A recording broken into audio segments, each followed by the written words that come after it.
Zaanstad nightmare, the corpse beneath the windmill, and the unfinished blood painting. The autumn night in the coastal town was suffocatingly gloomy. The wind blew in long gusts, sweeping dry yellow leaves crackling across the cold grey cobblestones.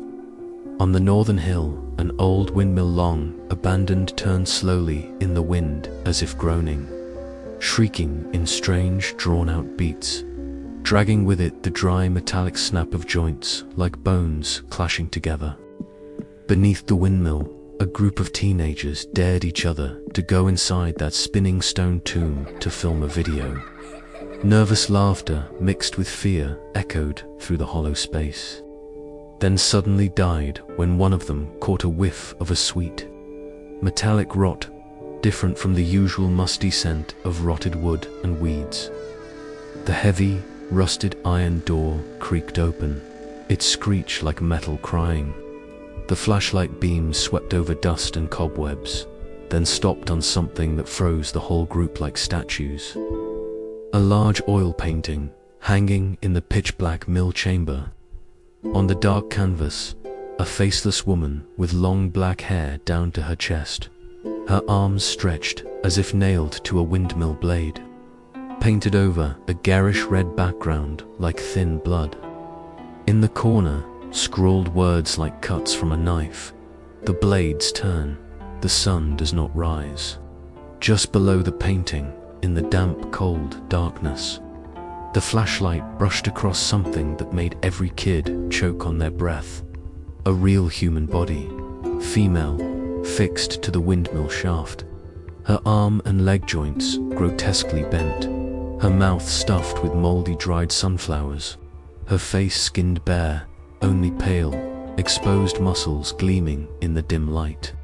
Screams shattered the night. One ran, one fell. A phone crashed onto the old wooden floor and shattered, but still managed to record a few blurred seconds of video.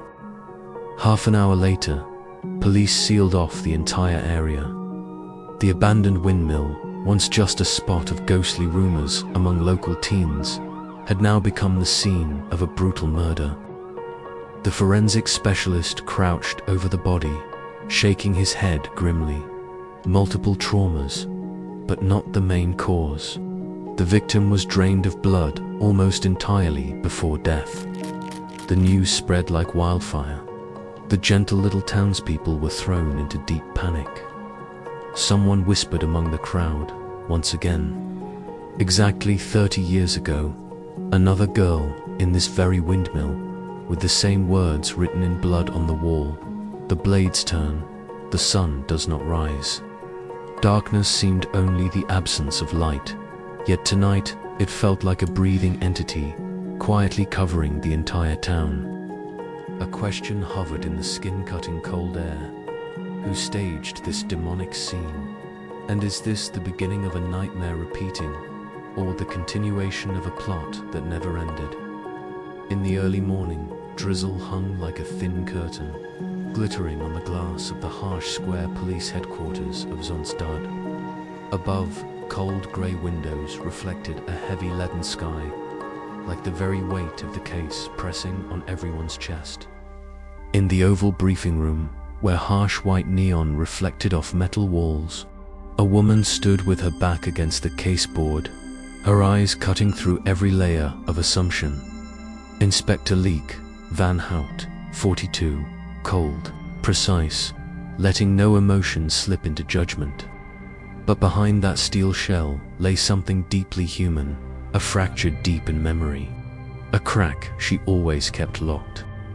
Beside her, the team analyzed the broken footage captured by the teenagers. Only a few frames, yet enough to echo the horror. The painting, the words, the body, all like a blood-soaked ritual arranged to the centimeter. On the projector, another slide appeared, the 1995 file, a case never solved. Same location, same words on the wall. Victim, Marieke Koman, 23, art student. The body was placed in the mill chamber, arms bent backwards, mouth stuffed with dried tulips, blood almost completely drained. Lieke stared at the black and white photo of Marija girl with bright, slightly mischievous eyes, a thin smile like a hyphen between youth and haunting. No one knew, no one in this room remembered, that Lieke had been finally a police cadet when the Marija Komen case happened. She had never taken part directly, but she had witnessed a young forensic man, then Arjun Vos, sitting motionless for hours at the scene, as if staring into something not of this world. And now, 30 years later, that same Arjun Vos, now an old forensic specialist, eyes sunken, posture slightly stooped, stood beside her, looked at the newest photo, and uttered a line Lieke would never forget. "It hasn't stopped. We've only stepped into the next act of an unfinished painting." The briefing room sank into silence. The steady hum of the air conditioner mixed with the scratch of a young officer's pen pausing on paper, his hands trembling slightly. The map of Zaanstad was spread across the steel table. Red dots marked unusual positions around the windmill area, blotches of black paint along the edge of the blades, tracks of a small truck parked near the scene between 1 o'clock and 2 a.m. A strange cigarette butt, faintly printed with Kyoto, found at the edge of the blood ring. "Kyoto," Lieke repeated softly, as if chewing a misplaced syllable in the cold Dutch rain. Arjun turned, his voice hoarse, as if trapped in his chest. Just like last time, a Japanese trace. With no answer. Rain slashed the night white. The yellow lamps along the canal blurred, as if the city itself were trying to hide something, clawing its way up from the mud of memory. Lieke and Arjun returned to the scene once more, no longer under strict guard, yet the weight still hung in every step. The forensic techs spread a layer of fluorescent powder to seek wiped away blood, and each glowing streak looked like ghostly brushstrokes slashed across the cold tiles. "Not like an ordinary murder," Arjun said softly, eyes following the lines of blood like reading a score written in wounds. They began piecing together the suspect's movements. The small truck stopped at the side entrance, the only camera hacked and frozen for exactly 17 minutes. Entry showed no forced locks. Someone had a valid key or a copy on a windmill blade. A black crescent-shaped paint mark matched a motif from an anonymous painting auctioned in Paris 6 years ago. Signed only AK. The team expanded the data analysis. AK had surfaced in underground European art files, specialized in painting with real blood. Suspected in at least 4 disappearance Zaanstad cases, but never with solid evidence. Lieke sat in thought, tapping her pen lightly on the map.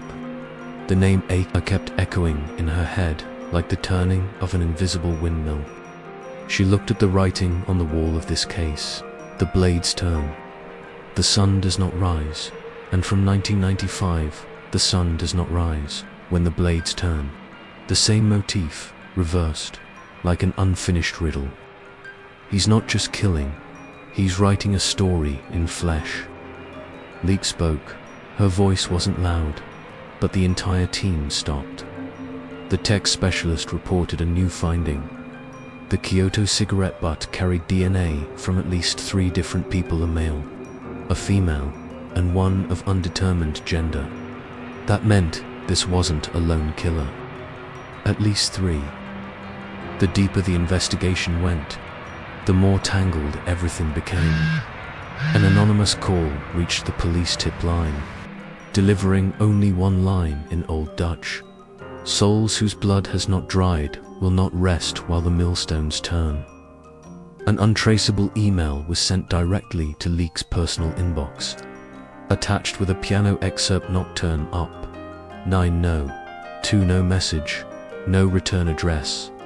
And what left Arjun speechless, that same piece had played at the marriage Komen. Crime scene in 1995 through a blood-stained cassette player. A sudden chill gripped the back of Lieke's neck. Someone wasn't just taunting the police. They were playing with memory itself, with the private strings she never wanted anyone to touch. Arjun looked at Lieke, slowly. Lieke. Maybe this was never random. We're not the investigators. We're the next chapter. Distant thunder rumbled down like someone mocking laughter from above. The Amsterdam rain eased, leaving shimmering streaks as if someone had just washed blood from the streets but couldn't wash away the smell. In the investigation room, pale white neon lit the air, dry and surgical like the ceiling of an operating theater. Lieke laid out every crime scene photo on the table in chronological order. The tire marks, the black painted blade, the writing on the wall, the Kyoto cigarette, the nocturne piece. The fragments looked like parts of different cases, but they kept pulling toward one center. AK, a cross-check from Interpol, revealed Adrianus Kessler, 47, born in Utrecht, vanished from the Netherlands in 2007 after allegations of assaulting his partner, once a renowned street artist for his anti-system works. AK had also kept a secret studio near the very abandoned factory where the body was found. It had burned down completely, officially logged as an electrical accident. The nocturne piece had also surfaced in 3 disappearances in Antwerp, Brussels, and Vienna. All female victims aged 25 to 35, all connected to the art world. Arjun slammed the table. We're past the stage of speculation. This is a systematic, cross-border killing spree with its own signature, and he's coming home. Lieke checked her watch to 17 a.m. The phone buzzed. A message from no number, just one line. The painting isn't finished. The final stroke is missing. Attached, coordinates right in the neighborhood she was in. A chill crawled up her spine like a cold blade drawn from nape to shoulder blades. Lieke chose not to alert the entire team. She went with Arjun only. They plunged into the damp night, tires slicing through puddles like crucifixes carved into the street. The coordinates led to an old loft once, a frame shop. Now abandoned, rusted steel doors, a chain lock hanging slack like an invitation. Inside, pitch black, the smell of turpentine mixed with rusted iron. On the floor, a half-finished canvas sketched, was a woman's face. The brushstrokes were streaks of dried brown blood. In the corner, an old radio played the nocturne.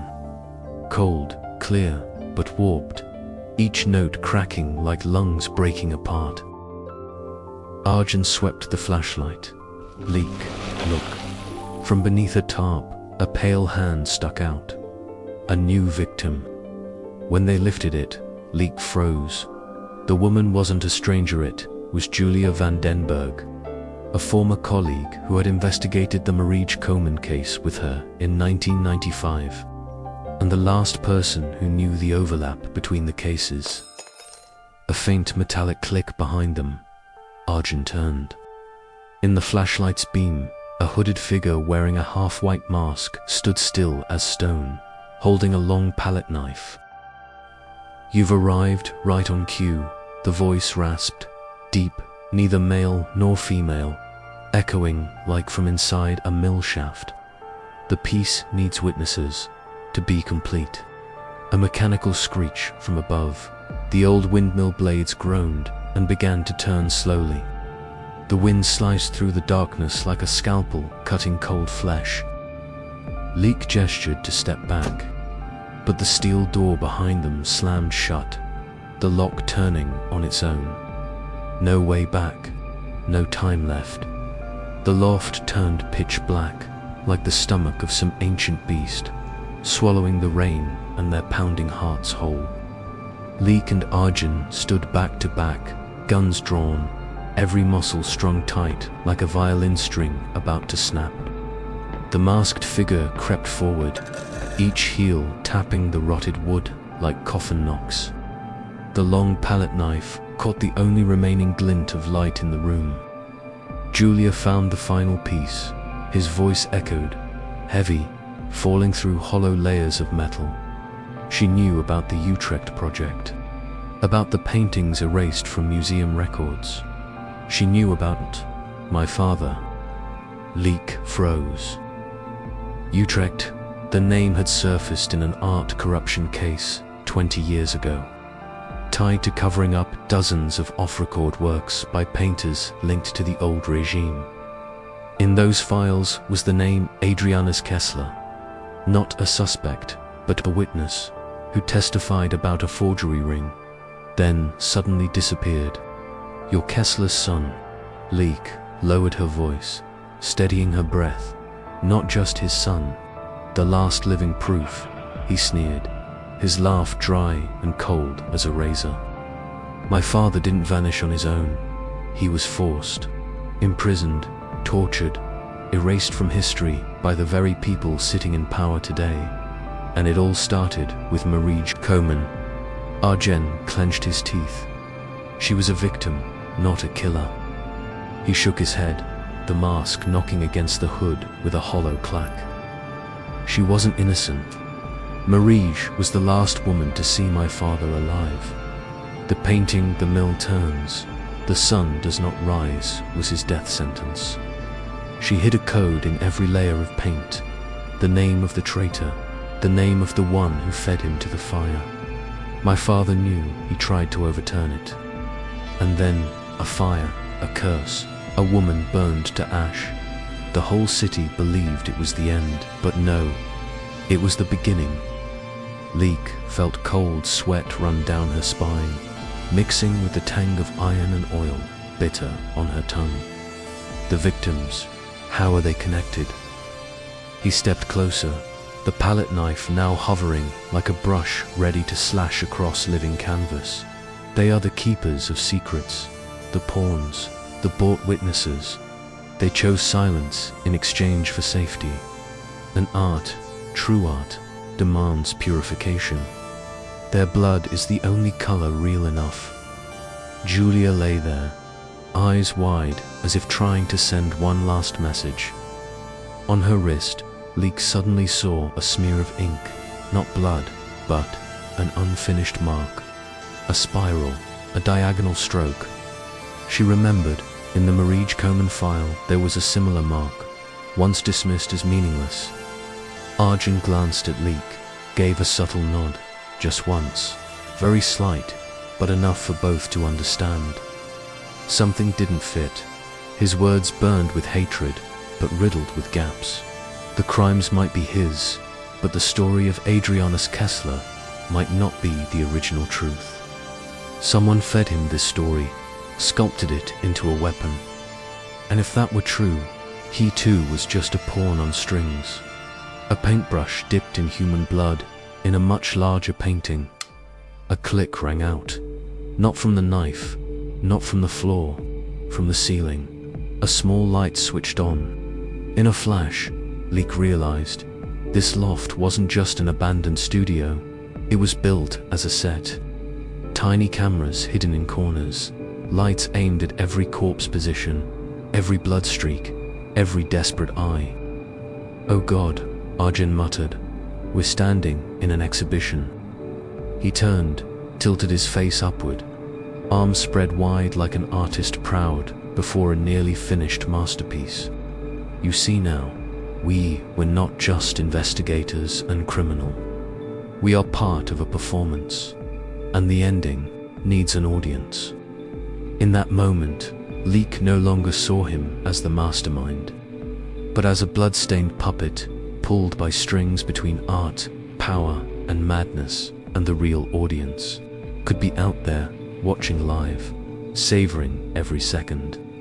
And the most horrifying part, they were the main characters of the show. The crackling radio switched to another piece.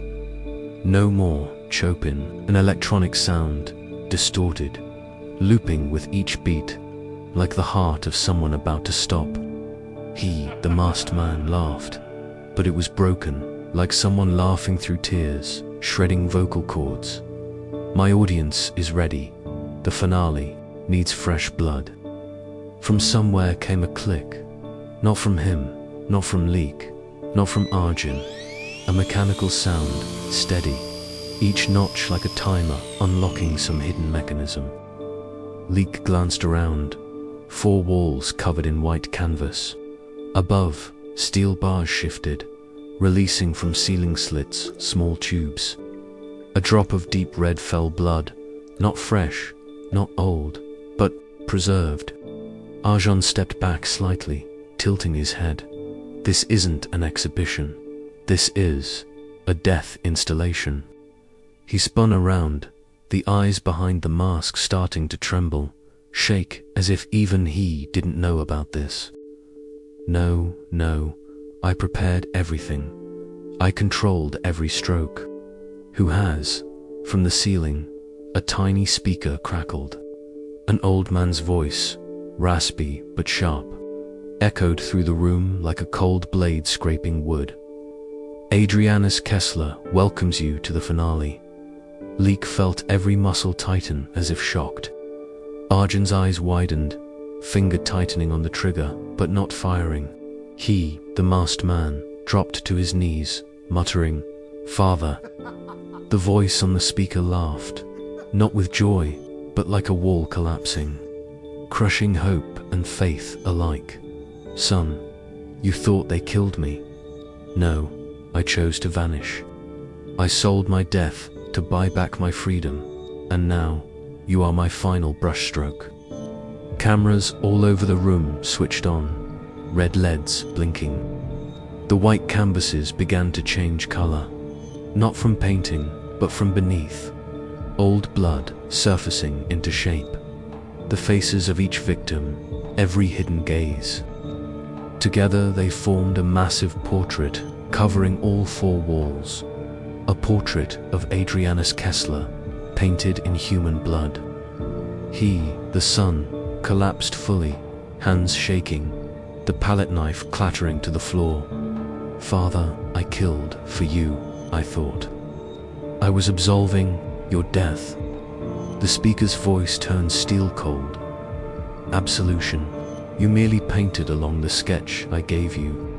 Every name, every place, every coincidence you thought you uncovered, I fed into your ears.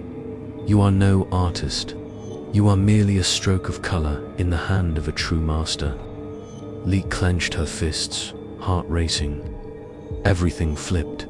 The one she thought the killer was just a puppet. The true killer was broadcasting this sick game live from somewhere, perhaps sipping wine, watching their every expression.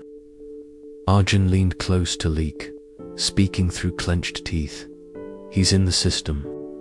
We have to cut the power before he seals us both in as the next piece." Another mechanical hiss echoed. The white canvas in front slowly lowered, revealing a steel door behind it. Etched above with a single line, "The sun does not rise if the wind does not turn." Adrianus laughed again over the speaker. "Tonight, your sun will never rise again." The steel mechanisms began to descend, slowly pressing the 4, Lieke, Arjun, the puppet son, and Julia's corpse, into the center of the room. An industrial fan grinder turned into ceiling decor, lowered like a reminder. Art can kill, literally. Arjun shouted, "Lieke, the breaker panel, right corner, behind the rack." Lieke lunged over, hands trembling but decisive, yanked the panel open. A spark burst, the room went dark. The machinery stopped. A moment of tomb-like silence. Then a bang. The steel door popped open a crack. They had exactly one chance. Arjun shook the stunned puppet son awake. "Listen, you want redemption, lead us out. This system is your father's. Only you know the way." The darkness thick as tar, their breaths heavy within the maze of steel and blood. Out there, Adrianus might still be watching, but a corner of his control had just been torn open. Lieke, Arjun, and the man once called the killer emerged from the steel maze just as dawn cut a pale line across Amsterdam's sky.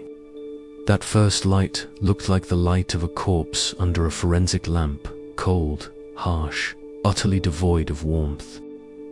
The tactical team had been waiting after the emergency ping Arjun managed to send before stepping into the trap. Police swept the studio, but Adrianus Kessler, the man who orchestrated the entire chain of crimes like a deranged play, had vanished like a dry layer of paint peeled off canvas, leaving nothing but frozen layers of blood in his art. The sun sat collapsed on the curb, his mask rolling away, eyes hollow like a frame stripped of its final layer of paint. He did not resist when cuffed. Not out of remorse, but because his entire worldview had just been shattered in the cruelest way. He had never been an artist, only a tool. "I killed them for a beautifully painted lie," he muttered, as if speaking only to himself, not expecting anyone to hear. "I was my father's painting, a painting made of human flesh." In the courtroom, Lieke watched from afar. Not happy, not sad, only a freezing emptiness. She knew the case file was closed, but the true face of the devil still lurked somewhere. Painting new layers, the justice system wasn't yet ready to peel away.